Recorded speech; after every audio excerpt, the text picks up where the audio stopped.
I go by the name Cisco Francisco. I am your host. Guess who we have in town today? We have the verified and certified lover boy all the way jetting in from Kenya, Nairobi. I'm talking about MACCO Boy. Doesn't need no much introduction. Say hello to the people, bro. Yeah, man. Hello, ladies and gentlemen. This is your boy MACCO Boy, Topper, the South Sudanese boy. Yeah, man. Now, just a quick reminder, if you have not yet subscribed to our YouTube channel, it is Extreme211 everywhere you go.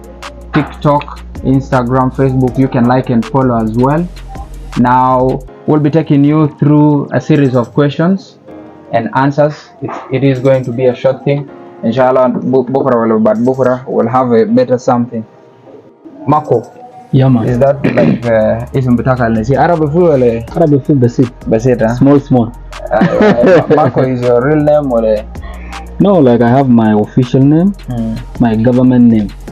Yeah, I go by the name Maluk Garan. Yeah, man. I actually thought MACCO was like Marco. No, MACCO is Mac. Yeah. So it's also one of your names. It's part of my name, yeah. So, but you have chosen the botanical ones less. No, like for me, I just branded it, and instead of using it just as a Christian name, I wanted it to sound a little bit better, and I branded it as part of me now. So I call myself MACCO instead of just Mac or Marco or Marcos. You know. Can I give these people an acapella? Let them know it is the real MACCO Boy in the house. Crash dear, nong tok dimpos, anong loiwer kuskin na tokeyen. Del chol kwager piao che baibo, nyan panda yin ya the way you are. Analigo bambade, inak fisher kacha. Alwel chinom zaman kene, nyaka pieta pe no. Della tonke guapemet, yeah. Man. Yeah, more fire. Verified and certified, it is MACCO Boy in the house. Let's talk about your musical journey. When did you start music? Was it something you dreamt of as a child, or there's that small area, I don't even know how they call it right now, but there's that place near Lumuku. Lumuku Primary School. There's Lumuku 1, Lumuku 2. This side 1. And the other side. Yeah, man. So around Lumuku, I was there and I used to study as Jigomoni. I went to Jigomoni school. Yeah, man. So like this music thing's been part of me for a while, like since I was a kid. But I've never taken it more seriously. Like I was just having fun, listening, dancing and all that. But I took it more seriously in 2014. Yeah, that's when like I was like, I want to do this. Let me try to do something out of it. But I was doing it just as something that I really love and something that makes me happy the most. Because nothing makes me more happier than music. Yeah, so after some times, you know, people start to get to know you, people listen to your music, people approaching you, telling you, oh, this and that, you know. That's when now you really understand the impact of what you are really doing, you know.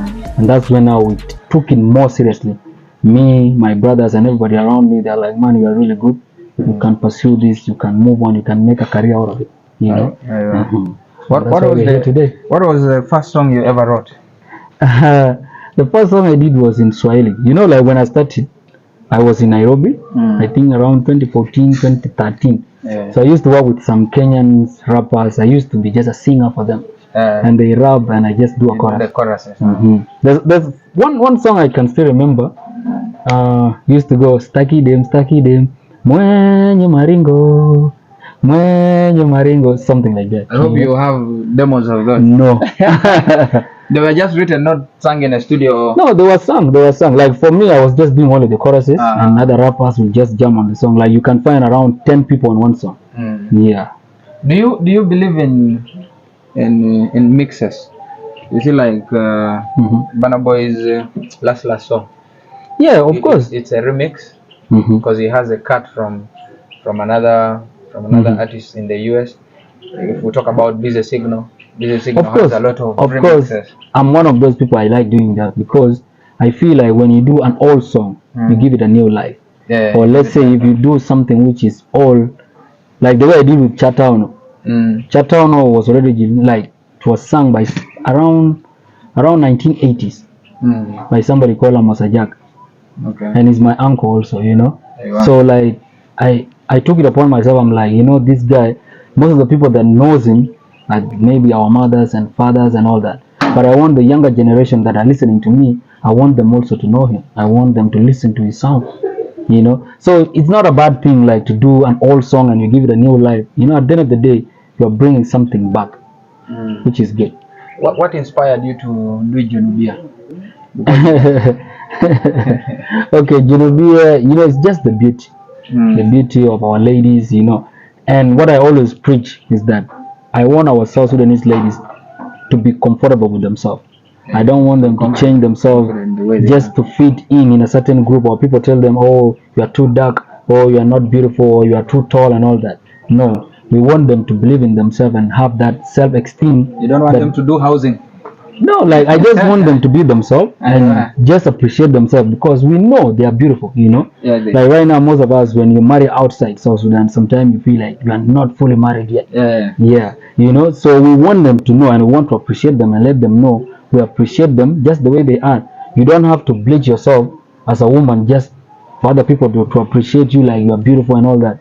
And if you're already bleached and you're okay with yourself, don't feel bad, or don't let people like step on you or talk you down or look down on you like because you did that and that. There's a reason why you're like that. I hope I can get some of these lines right. The beginning. Why you feel, you know, why you feel is just a makeup. It's just a makeup of words, you know, like we call it Dinka Maker. Dinka Maker is just like a kind of Jamaican patois. The accent of Jamaican, so we mix it of English and Dinka. Like what do you have to say? Why you feel Luel is Dinka. Why you me actually something like no, why you feel like, you know, like when you listen from the start, MACCO BWOY Pandedit, instead of saying MACCO BWOY Pandit song, I said MACCO BWOY Pandedit. It's a song. That is a Dinka language also. So it's just a made up language from the street, you know. We just have fun with our like friends and all. The reason I'm actually talking about that song is that I would like to ask you, do you think at times language limits how far you could have succeeded? Okay, for me, I believe there's advantages and disadvantages to everything, you know. So I believe if we use too much local language, maybe it will not reach the potential level that we really want, you know. But for me, I believe music is just a universal language. Music can reach people in different places. Like I can say, our South Sudanese people, we listen to music from Ethiopia, we listen from like Arabs, from these guys, Ugandans, Tanzanian, they speak Swahili, you know. And Nigerians right now, Afrobeat that people are listening to so much that they feel this is the music of African. Most of them, they are using pidgin. Pidgin, that is like the English they use in West Africa, you know. And here in East Africa, we don't use that, but we really appreciate their music and all that. It's just the way you brand something, you know. Like right now, let me give you an example. This juice, if you just sell it just the way it is, just like that, you have not added anything on it, people will not buy it much, or people will just go and buy it because they have not seen anything else. And now if I come with my juice also and I add a few things, I put the logos and all that, people will buy it more, but they forgot it's just the same thing, you know. So what I believe is that if we want our music to go out there, we just want to create something that is ours, and we spice it, and we spice it with our own cultures and what makes us South Sudanese. And when we put it out there, people will buy it. It doesn't matter where you come from. Like right now, okay, the biggest song that I've known in the world, like that had so many views, there are two songs, Gangnam Style. Gangnam Style, it's for Korean. Who understands Korea? Nobody. Like I can say in Africa we don't speak Korea. Despacito is one of the biggest songs in the world. It has around 6 billion views or 7 billion, you know, and that is Latin.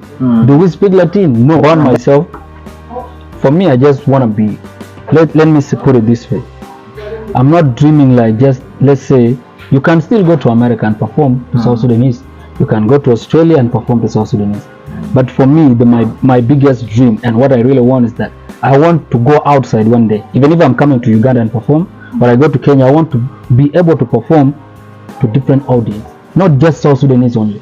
You know, I want to go there and perform for people in that country, like the way Diamond went to South Sudan and performed for South Sudanese, Uganda for Ugandans and everybody there, you know.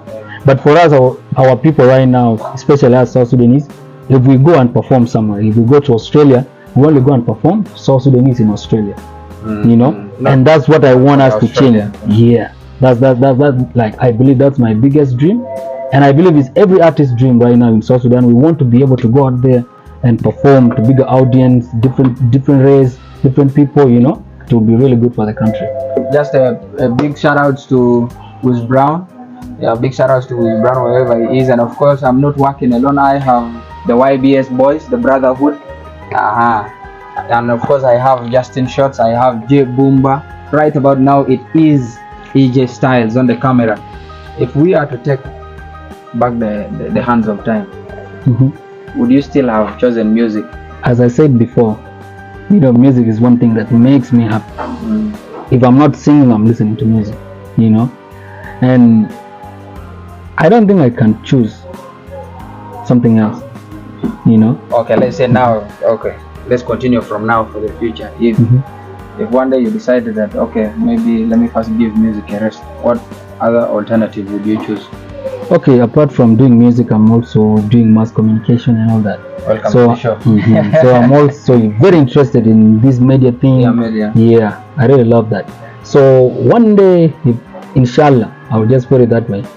Like my dream, apart from doing music, I want to be able to have my own TV station, radio station, and be able to push the local content in the country. That is great. And apart from all that, like, you know, as part of music, I want to be able to have a record label, to be able to help other artists and give them a platform and a chance to pursue what they want. What would you say has been your biggest sacrifice in music?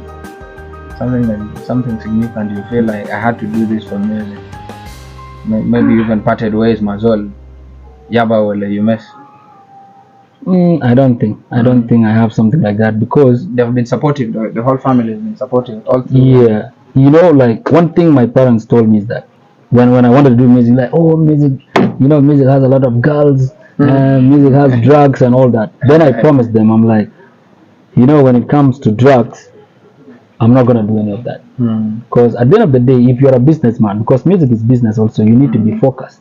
So for you to be focused, you need to be sober most of the time, you know, and you don't have to let other things distract you from whatever you are doing or whatever you want to achieve, you know.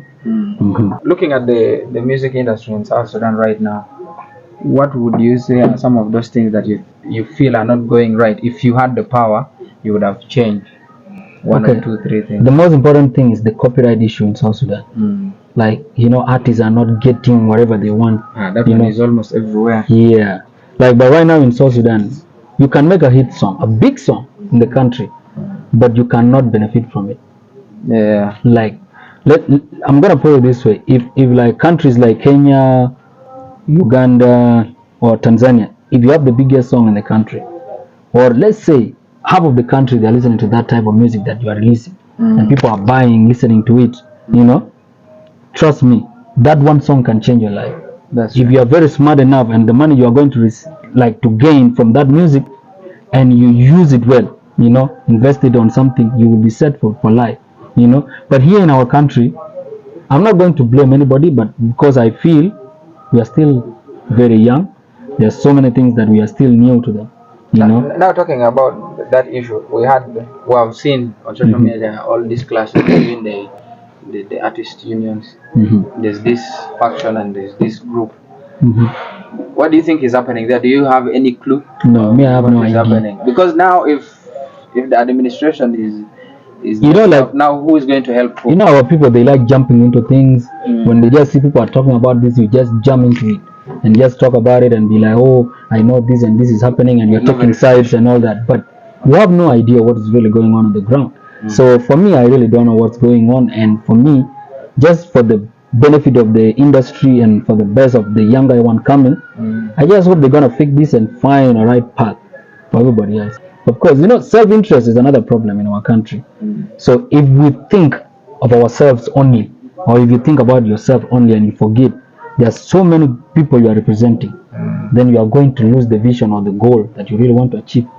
So for me, my advice to people out there who want to try to help the industry, let's put self-interest aside first, and let's try to find a way to be able to let other people benefit from this the current people and the younger people coming. Do not forget to subscribe to our YouTube channel, Extreme 211. Extreme is XTRIM 211 on TikTok, on Facebook, on Instagram. You can like and follow. You can share this content. Soon we'll be going live on TikTok, come on. But for now, do not forget to subscribe. What is that one childhood story that you cannot forget? If it is music or away from music. I have so many of them, but one that tops them all. I really don't know. Maybe we'll leave it for next time. 3 female celebrities that you can pick randomly right now. You are top 3, okay? No. You have top 3 female artists. You know, we have Top like favorite. For me, I'm not gonna say I have favorites and all that, because for me, you know, like the industry has been topped by men for a long time, you know, and I really feel good, like females are coming out right now and they're doing their thing, so we really need to appreciate the state of okay, the new toppers now. Let's leave the legends, the new one. Okay, the new one now, the top one now currently is Lady Kola. Lady Kola. Yeah, I do like Lady Kola. She's my good friend also. Okay, what I want to tell is that there's no day I'm going to marry an artist. So never, I'm not gonna do that. You know, for me, I'm just. Let's just say you are on the back point now. No, why? I'm not gonna put myself in a situation that I know is not gonna benefit me or work for me. For me, I'm a very private person and I'm a family person. So we're skipping that. So for me, if I want to marry, if I'm getting married like tomorrow or today, I'm not going to marry an artist. I just want that one person who can stay at home with the kids and take care of the family and all that. So when I come back home, I don't come back home as an artist. I want to be myself also, just me as a father and all that. As a husband. So that is a skip. You didn't marry any side yeah, man. Leah. Trust me, no. I'm not gonna talk about that. You're skipping because you don't want violence, or like? No, it's not. I'm just being honest. You know, like I want to be honest with myself and people watching. You know, yeah. Just assume it is a gun. No, why do you assume so much? No, I'm not gonna assume that one. Let's skip. We skip it. Yeah, skip it. Okay, there's no problem. I would like to call it a wrap for today. I go by the name Cisco Francisco. One time, big shout outs to Justin Shots, J Boomba, credits to EJE on the camera right about now. Yajama keep on sending the questions for with Brown because it has to happen.